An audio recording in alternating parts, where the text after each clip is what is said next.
ప్రచ్ఛన్న యుద్ధ కాలం తర్వాత మరోసారి అమెరికా రష్యాల మధ్య ఉద్రిక్త వాతావరణం నెలకొంటోంది. తాజాగా డొనాల్డ్ ట్రంప్ చేపట్టిన టారిఫ్ వార్ కాస్త రియల్ వార్ రూపాన్ని సంతరించుకుంది. రష్యా సమీపంలోకి 2 అణు జలాంతర్గాములను మోహరిస్తూ ట్రంప్ జారీ చేసిన ఆదేశాలు కలకలం రేపాయి. ట్రంప్ చేసిన డెడ్ ఎకానమీ వ్యాఖ్యలకు తీవ్రంగా స్పందించారు Russia security council deputy chairman Medvedev. ఆయన చేసిన డెడ్ హ్యాండ్ హెచ్చరికలపై మరింతగా రెచ్చిపోయారు ట్రంప్. ఇంతకీ ట్రంప్ ఎందుకు అణు జలాంతర్గాములను మోహరించారు?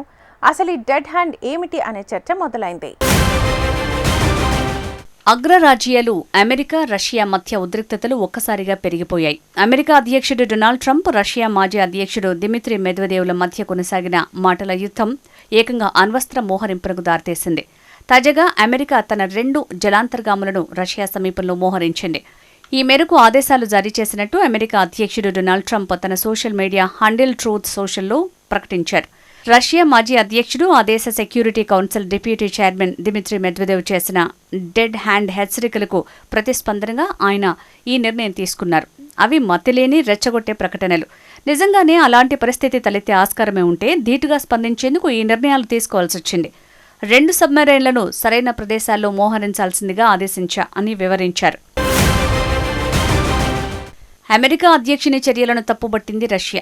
అమెరికాను ఎదుర్కొనేందుకు రష్యా వద్ద కూడా తగినన్ని అణు జలాంతర్గాములు ఉన్నాయని హెచ్చరించింది. ఇంకా చెప్పాలంటే మహాసముద్రాల్లో అమెరికా జలాంతర్గాముల సంఖ్య కంటే రష్యావి చాలా ఎక్కువే ఉన్నాయి. అమెరికా మోహరించిన జలాంతర్గాములు సైతం రష్యా జలాంతర్గాముల నియంత్రణలో ఉన్నాయనే విషయం గుర్తుపెట్టుకోవాలి. కాబట్టి అమెరికా అధ్యక్షుడు డొనాల్డ్ ట్రంప్ చేసిన ప్రకటనలకు ప్రతిస్పందించాల్సిన అవసరం లేదు అంటూ కౌంటర్ ఇచ్చారు రష్యా పార్లమెంట్ సభ్యుడు విక్టర్ వోడోలాడ్స్కీ. ట్రంప్ హెచ్చరికలను ప్రస్తుతానికి తీవ్రంగా పరిగణించాల్సిన అవసరం లేదన్నారు. అంతకుముందు మాస్కో, వాషింగ్టన్ల మధ్య ప్రత్యక్ష సైనిక ఘర్షణలు జరగకూడదని యుఎస్ విదేశాంగ మంత్రి మార్కో రూబియో వాదనతో తాను ఏకీభవిస్తానని రష్యా విదేశాంగ మంత్రి సెర్గై లావ్రోవ్ పేర్కొన్నారు. అసలు ఇంతకీ దిమిత్రీ మెద్వెదేవ్ ఏమన్నారు? ట్రంప్ ఈ వ్యాఖ్యలను అంత సీరియస్గా ఎందుకు తీసుకున్నారు అనేది ఆసక్తిని కలిగిస్తోంది.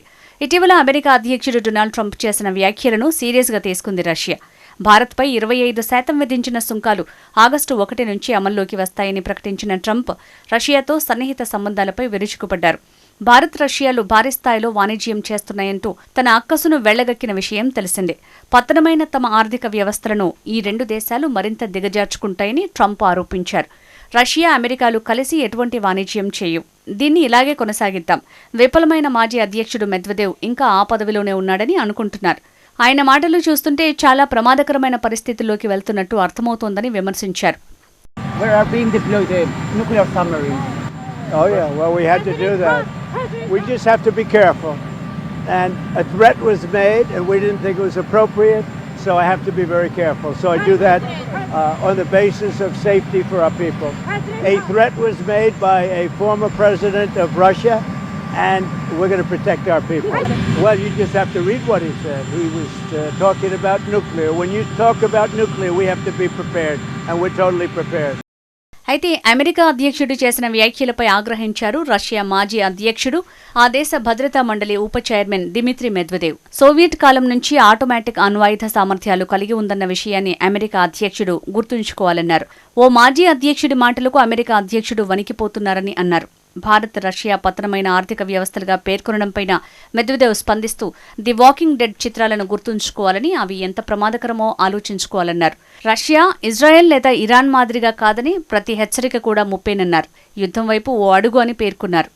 కాగా రష్యా మాజీ అధ్యక్షుడు దిమిత్రీ మెద్వెదేవ్ అమెరికా అధ్యక్షుడిని ఉద్దేశించి ఉపయోగించిన డెడ్ హ్యాండ్ అనే పదం ఆసక్తిని రేకెత్తించింది. డెడ్ హ్యాండ్ అంటే ఏంటి? రష్యా ఈ ఆయుధాన్ని చూసి ప్రపంచం మొత్తం ఎందుకు వణికిపోతోంది అనే చర్చ మొదలైంది.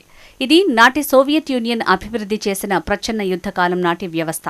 ఆ దేశంపై ఎవరైనా అణుదాడి చేస్తే అందుకు ప్రతిగా ఆటోమేటిక్గా అణుదాడులు జరుపుతుంది. దేశ నాయకత్వం పూర్తిగా తుడిచిపెట్టుకుపోయినా తనంత తాను స్పందించి దాడులకు దిగటం దీని ప్రత్యేకత. డెడ్ హ్యాండ్ను రష్యాలో పెరిమీటర్ సిస్టమ్ అని పిలుస్తారు.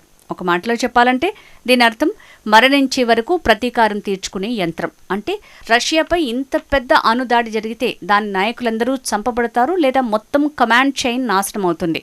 అప్పుడు కూడా ఈ వ్యవస్థ స్వయంచాలకంగా సక్రియం చేయబడి శత్రుదేశంపై అణుదాడిని ప్రారంభించగలదు. ఈజీగా చెప్పాలంటే మొత్తం వ్యవస్థ నాశనం చేయబడిన తర్వాత కూడా అది స్వయంగా విధ్వంసం కలిగించడానికి సరిపోతుంది. దిమిత్రి రెచ్చగొట్టే వ్యాఖ్యల వెనుక ఏదైనా ఉద్దేశాలు ఉంటే వాటికి సన్నద్ధమయ్యేందుకు ఇలా చేసినట్లు ట్రంప్ చెప్తున్నారు. అయితే ప్రస్తుత పరిణామాల్లో అలాంటివి జరగవని ఆశిస్తున్నానన్నారు. మరోవైపు అత్యాధునిక హైపర్సోనిక్ క్షిపణులను యుద్ధ ప్రాతిపదికన అభివృద్ధి చేస్తున్నట్లు రష్యా అధ్యక్షుడు వ్లాదిమిర్ పుతిన్ ప్రకటించారు.